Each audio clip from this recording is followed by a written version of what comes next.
এমন ইবাদত বন্দেগী করছো যে একটা মিনিটের লাগি একটা চকুর পাতা হারানোর লাগে গুনাহ খাবো বিষয় না। এত লম্বা জিন্দগি, এত লম্বা সময় ইবাদত বন্দেগী করিয়া আল্লাহর হুকুম আহকাম মানিয়া আল্লাহর ফরমাবরদারি করিয়া গেছে। এই ঘটনা হলো আল্লাহ নবী বর্ণনা করতেন, সাহাবা একরামের অন্তরের মধ্যে গালিয়া হায় রে হায়, আমরা তো বয়স কম, হয়তো আমরা 80 বছর 90 বছর, এর মধ্যে 15-20 বছর দাগি করতালি মিটাছে, কোনো কিছু বুঝি না, বুঝিয়া উঠতেও পারি না ভিতরিয়া।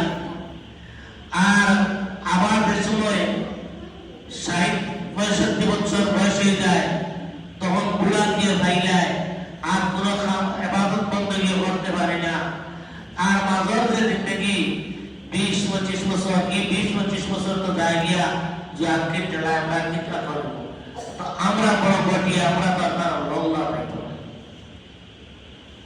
আমরা তারা খাওয়া তো বহুত মুশকিলা।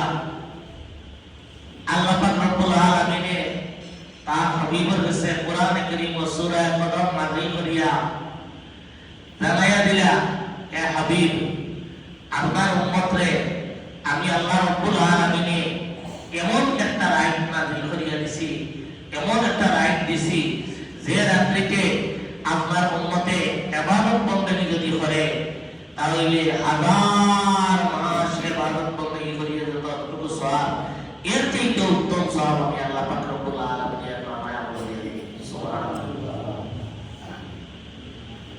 একটা ইবাদত বন্দেগী করলে 1000 মাস ইবাদত বন্দেগী করিয়া যতটুকু সওয়াব, এর থেকে উত্তম সওয়াবের অধিকারী হওয়া যায়।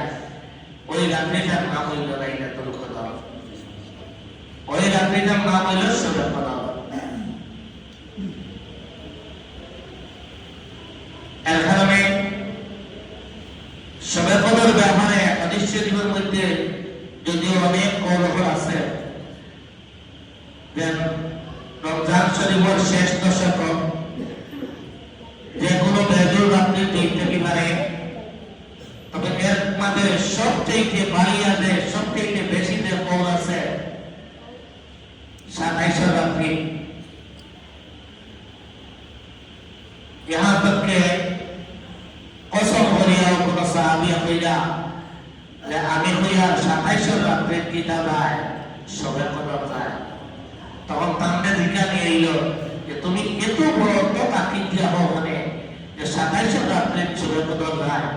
বলে আল্লাহ হাবিবে শবে কদরের যে আলামত যেগুলা হইছে, শবে কদরের রাত্রি যে একটা ঘটনা ঘটিব যেগুলা হইছে আমি পাইছি 27 রাত্রিতে। এর কারণে আমি কসম করি হইয়া এটা 27 রাত্রিতে শবে কদর যায়। আপনি আমি যদি আর যদি পারি না, জীবনে যদি কমপক্ষে একটা রাত্রিও যদি 27 যদি 1, 2, 3, 4, 5, 20 বার যদি পালন করতে পারি, আশা করা যায় 20-এর মধ্যে একবারও করতে পারছি ওদের পড়ব। যদিও মেয়েদের হয়তো দেখতে পারে, তবে আমি যদি